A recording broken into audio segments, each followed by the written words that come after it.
A'udzubillahi minasyaitonirrajim. Bismillahirrahmanirrahim.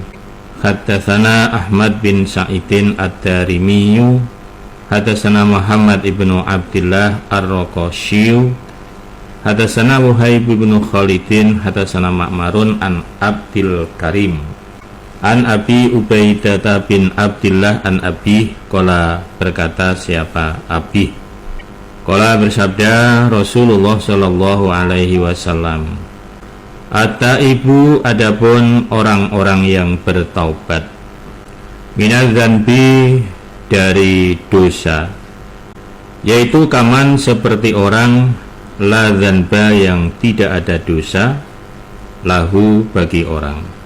Rawahu Ibnu Majah Kitabuz Zuhdi.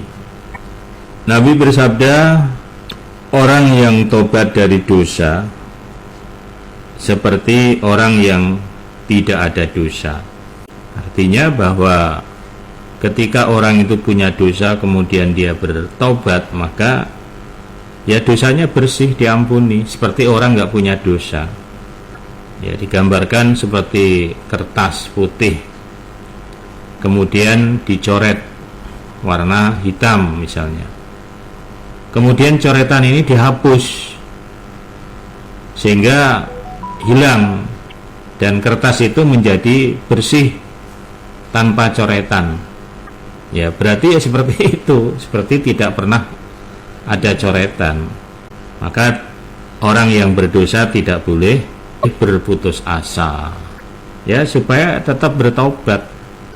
Haddatsana Yaqub bin Humaid bin Kasibin al-Madiniyu, haddatsana Abu Muawiyah, haddatsana Ja'far ibnu Burqan an Yazid bin Asom an Nabi Hurairah ani Nabi sallallahu alaihi wasallam qala, bersabda Nabi, lau akhtatum, seandainya berbuat salah kamu sekalian, hatta tablughu, sehingga sampai apa khotoyakum, beberapa kesalahan kalian, as-samaa, pada langit, tsumma tubetum, kemudian bertaubat kamu sekalian, lata, niscaya menerima taubat siapa Allah, alaikum, atas kamu sekalian.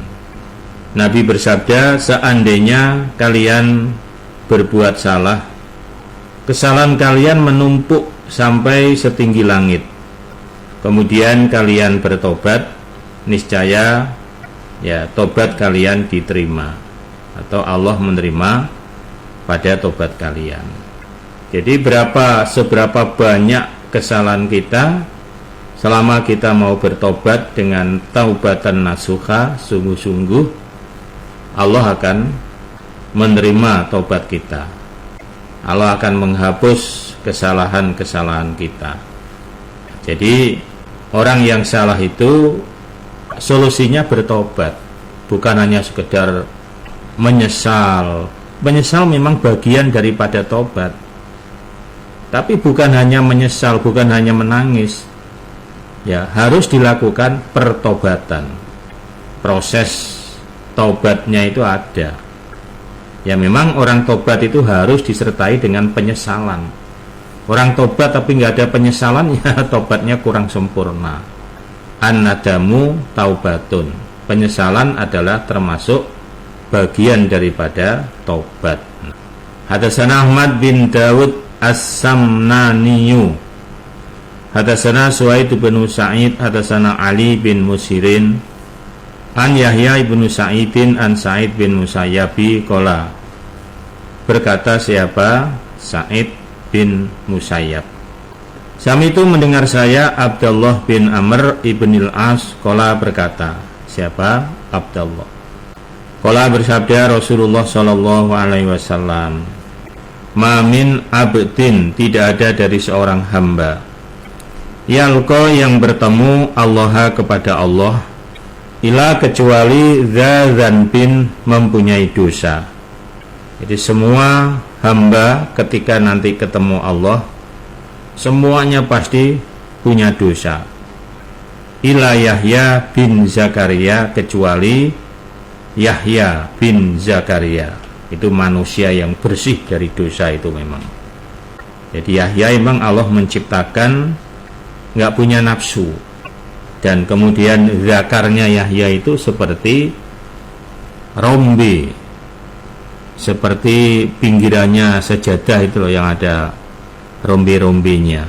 Nah itu seperti zakarnya Yahya, artinya tidak bangun dan memang tidak punya syahwat.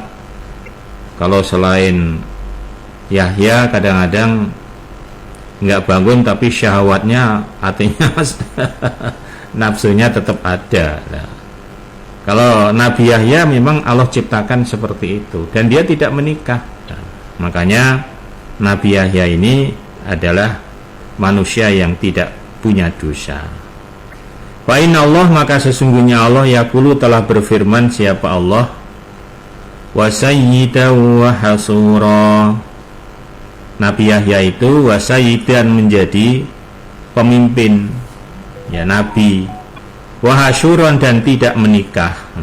Itu Nabi Yahya, ya, tidak menikah karena memang tadi zakarnya itu tidak bisa bangun.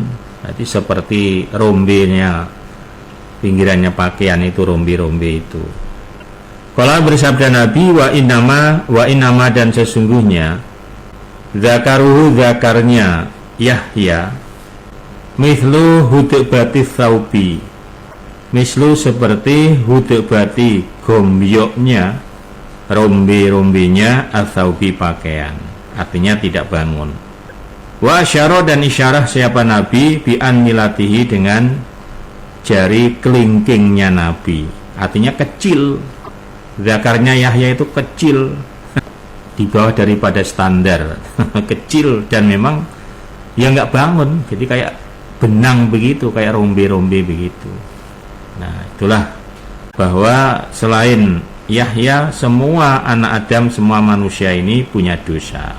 Jangan sampai bosan untuk bertobat, selalu banyak zikir, baca istighfar lah, itu penghapus dosa. Itu banyak sedekah, itu juga penghapus dosa ya. Termasuk puasa-puasa sunnah, itu juga penghapus dosa. Rawahi bin Abi Hatim fi tafsir Ibni Katsir.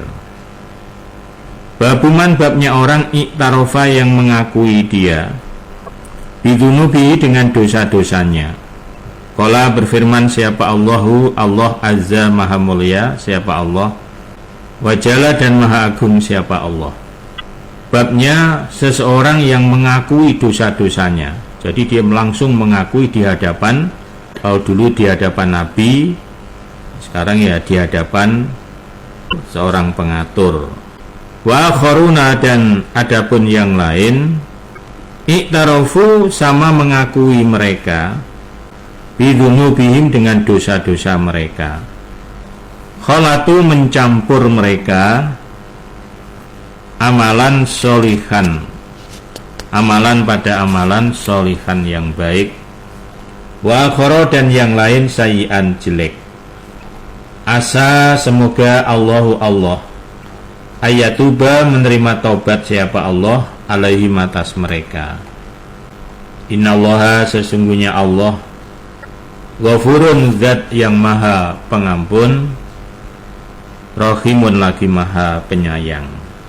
Nah diterangkan dalam firman Allah di surah At-Taubah ayat 103 bahwa di antara orang-orang yang bertobat itu ada yang betul-betul mereka mengakui tobatnya, mengakui dosa-dosanya, dan mereka mencampur amalan yang baik dan yang lain amalan yang jelek.